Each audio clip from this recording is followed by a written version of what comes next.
Marco ഒറ്റ വാക്കിൽ പറയാനാണെങ്കിൽ എന്നോട് പേഴ്സണലായിട്ട് ചോദിക്കുകയാണെങ്കിൽ ഇറ്റ്സ് ബ്രില്യൻറ്റ്.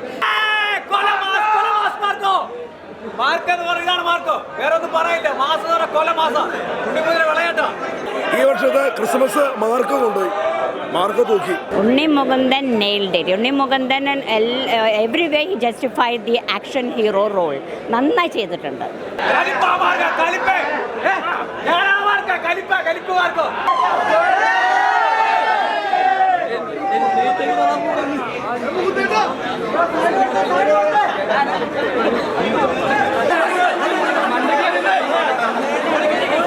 അൻവർ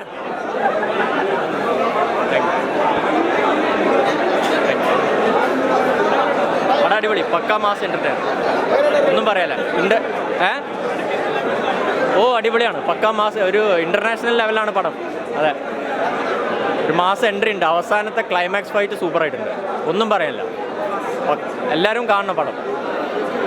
പുള്ളിയുടെ വേറൊരു ലെവലൊരു പടമാണ്, വേറൊരു ബോഡി ട്രാൻസ്ഫോർമേഷൻ ഉണ്ട്. അവസാനത്തെ ഫൈറ്റൊക്കെ പക്കാ മാസമാണ്, എല്ലാവരും കാണണം, തീർച്ചയായിട്ടും കാണണം. അതുപോലത്തെ ഫൈറ്റ് എന്ന് പറഞ്ഞാൽ അതുപോലെ ഓരോ ഫൈറ്റ് എന്ന് പറയണല്ലോ കോരി തരും. ഈ വർഷത്തെ ക്രിസ്മസ് മാർക്കോ കൊണ്ടുപോയി. മാർക്കോ തൂക്കി. എന്തോ 1000 കോടിക്ക് മേലെ പോകും. കാരണം അതുപോലെ കഷ്ടപ്പെടേണ്ട പടത്തിന് വേണ്ടി. അതിനൊക്കെ മോളെ പോകും. അതിൽ വെല്ലുവിളി ഒരു ഫൈറ്റൊക്കെ അടിപൊളി. ഞാനിപ്പോഴും പ്രോസസ്സ് ചെയ്തിട്ടില്ല ഈ പടം കണ്ടു കഴിഞ്ഞിട്ട്. കാരണം ഞാനിപ്പോഴും ആ ഒരു ലോകത്താണ്. പക്ഷേ എല്ലാവരും എഫേർട്ട്, എല്ലാവരും ഹാർഡ് വർക്ക് ഇതിൽ കാണുന്നുണ്ട്. പ്രത്യേകിച്ച് ഉണ്ണിച്ചേട്ടനും ഷെരീഫ് ഖാനും ഹനീഷ് സാറിൻ്റെ. അപ്പോൾ ഞാൻ വളരെ പ്രൗഡാണ് ഇങ്ങനത്തെ ഒരു പടത്തിൽ എൻ്റെ ഒരു debut performance. Completely justified. Violent movie തന്നെയാണ്. പക്ഷേ ഇപ്പോൾ എല്ലാ ലാംഗ്വേജസിലും വയലൻറ്റ് മൂവി ഉണ്ട്. സോ മലയാളത്തിൽ ഫസ്റ്റ് വയലൻറ്റ് മൂവി എന്ന് പറയാം. Unni Mukundan nailed it. Unni Mukundan and every way he justified the action hero role. നന്നായി ചെയ്തിട്ടുണ്ട്. മാർക്കോ ഒറ്റ വാക്കിൽ പറയാനാണെങ്കിൽ എന്നോട് പേഴ്സണലായിട്ട് ചോദിക്കുകയാണെങ്കിൽ ഇറ്റ്സ് ബ്രില്യൻറ്റ്. മേക്കിങ്ങിൻ്റെ കാര്യത്തിലാണെങ്കിലും സ്റ്റോറി ടെല്ലിങ്ങിൻ്റെ കാര്യത്തിലും ഫൈറ്റ് സീക്വൻസസിൻ്റെ കാര്യത്തിലും വയലൻസിൻ്റെ കാര്യത്തിലും ഒന്നും ബാക്കി വെച്ചിട്ടില്ല. They have done there best. And മലയാളികൾക്ക് അഭിമാനിക്കാവുന്ന ഒരു വയലൻറ്റ് ജോണറിലുള്ള ഒരു സ്റ്റൈലിഷ് മൂവി എക്സ്പീരിയൻസ് ആണ്. And I തറലി enjoyed. ഞാൻ ഇനി മിക്കവാറും 3-4 ഞാൻ ചെറിയൊരു റോൾ ഇതിൽ ചെയ്തിട്ടുണ്ട്. അപ്പോൾ ഫസ്റ്റ് ഷോ കാണുന്നത് ഭയങ്കര ആഗ്രഹമായിരുന്നു. ദ മേക്കിംഗ് ആൻഡ് ഓൾ ബാക്ക്ഗ്രൗണ്ടിൽ കുറച്ച് കാണാൻ സാധിച്ചപ്പോൾ I understood that this is going to be brilliant. But ഈ ലെവലിൽ ഞാൻ എക്സ്പെക്ട് ചെയ്തില്ല. I am so happy. Stylish ആണ്, ബിക്കോസ് ആ ഒരു സ്റ്റൈൽ ഈ മൂവി മേക്കിങ്ങിൽ ഡിമാൻഡ് ചെയ്യുന്നുണ്ട്. നമ്മൾ മറ്റുള്ള ഭാഷകളിൽ ഇതേപോലെ സ്റ്റൈലിഷ് ഹീറോ എൻട്രി ഒക്കെ വരുമ്പോൾ നമ്മൾ പറയാറില്ലേ, ഓ വാവ് എന്തൊരു സ്റ്റൈലാണ്, നമ്മൾ വിസിലൊക്കെ അടിച്ച് കാണാറുണ്ട്. ശരിക്കും നമ്മുടെ മലയാളികൾക്ക് ഈ ഒരു സ്റ്റൈല് സത്യം പറഞ്ഞാൽ I think this is the best movie in terms of violence. ആ ഒരു ജോണറിൽ മലയാളികൾക്ക് ഒരു ന്യൂ എക്സ്പീരിയൻസ് ആണ് ഈ മൂവി. മ്യൂസിക് ഒക്കെ അടിപൊളിയായിരുന്നു, നന്നായി പ്ലേസ് ചെയ്ത് വെച്ചിട്ടുണ്ട്, കൊള്ളായിരുന്നു. വളരെ ഹാപ്പി. ഞാൻ പ്രതീക്ഷിച്ചതിലും അടിപൊളിയായിട്ടുണ്ട്. അപ്പം അതിൽ വളരെ സന്തോഷം. പിന്നെ പണ്ട് മുതലേ നമ്മൾ കണ്ടുകൊണ്ടിരിക്കുന്ന നടന്മാരുടെ കൂടെ എല്ലാം അഭിനയിക്കാൻ പറ്റിയതിൽ ഒരുപാട് സന്തോഷം. ഇത്രയും സൂപ്പർ സ്റ്റാർസിൻ്റെ കൂടെ, ഇത്രയും എക്സ്പീരിയൻസ്ഡ് ആയിട്ടുള്ള ആൾക്കാരുടെ കൂടെ വർക്ക് ചെയ്യുന്നതിലും അങ്ങനെ ഒരു സ്ക്രീനിൽ വന്നതിലും ഭയങ്കര ഭാഗ്യം. അങ്ങനെയാണ് അത്. എല്ലാ ഏജ് ഗ്രൂപ്പിലെ ആൾക്കാർക്കും ഭയങ്കരമായിട്ട് എൻജോയ് ചെയ്യാൻ പറ്റുന്ന മൂവിയാണ്. അപ്പോൾ എല്ലാവരും വരിക, കാണുക, സപ്പോർട്ട് ചെയ്യുക. Thank you. അടിപൊളിയായിരുന്നു. എല്ലാം അടിപൊളി മൂവിയാണ്. കോമഡിയും പിന്നെ വേറെ കുറേ ആംഗിൾസ് ഉണ്ട് ഈ മൂവിയിൽ.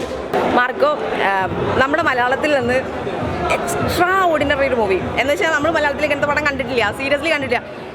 ഞാൻ പറയട്ടെ, ഫസ്റ്റ് ഹാഫ് ഇമോഷണലി കണക്റ്റഡ് ആണ്. അപ്പോൾ ഫാമിലി ആ ഓറിയൻറ്റഡ് ആയിട്ട് ഇങ്ങനെ പോയിട്ട് സെക്കൻഡ് ഹാഫ് എത്തുമ്പോൾ പടത്തിൻ്റെ ഗ്രാഫ് വേറെ ലെവലിലാണ് പോകുന്നത്. നിങ്ങൾ സിനിമ കണ്ടിട്ട് നിങ്ങൾക്ക് മനസ്സിലാവും. ലാഗ് എന്ന് പറഞ്ഞൊരു സാധനമില്ല.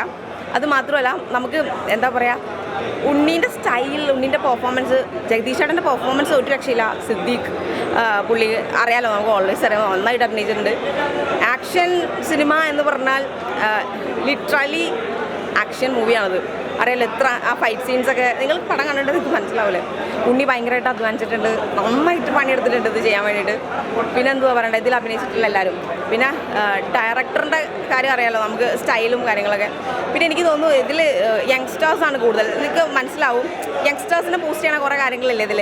മ്യൂസിക് ആണെങ്കിലും ഒക്കെ ഭയങ്കര വൈബ് സാധനം. എന്ന് വെച്ചാൽ യതീഷേട്ടൻ വേറൊരു, ഞാനത് കുറേ റിവീൽ ചെയ്യാൻ പറ്റില്ല, അതുകൊണ്ട് റിവീൽ ചെയ്യില്ല.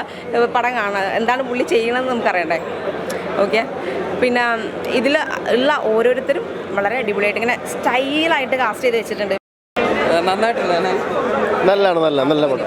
പടം മൊത്തത്തിൽ പറയുകയാണെങ്കിൽ ഒരു ഇൻ്റർനാഷണൽ ലെവല് എത്തിച്ചിട്ടുണ്ട്. ഹൈപ്പിന് ഒത്തൊരു പടമാണ്. മൊത്തത്തിൽ ഫസ്റ്റ് ഹാഫും സെക്കൻഡ് ഹാഫും വയലൻസ് ഒരു ഇൻ്റർവ്യൂവിൽ പറഞ്ഞ പോലെ ഒരുപാട് ഞെട്ടിച്ചിട്ടുണ്ട്. പിന്നെ ഈ സിനിമ എൻ്റെ കോളേജ് BMC തൃക്കാക്കരയിൽ പ്രൊമോഷൻ ചെയ്തത്. അപ്പോൾ ആ ടീം പറയുകയും ചെയ്തിട്ടുണ്ട് ഈ സിനിമ തിയേറ്ററിൽ പക്ക സിനിമാറ്റിക് എക്സ്പീരിയൻസ് തന്നെയാണെന്ന്. അത് തന്നെയാണ് സിനിമ. മൊത്തത്തിൽ ഒരു കിടിലൻ പടമാണ്.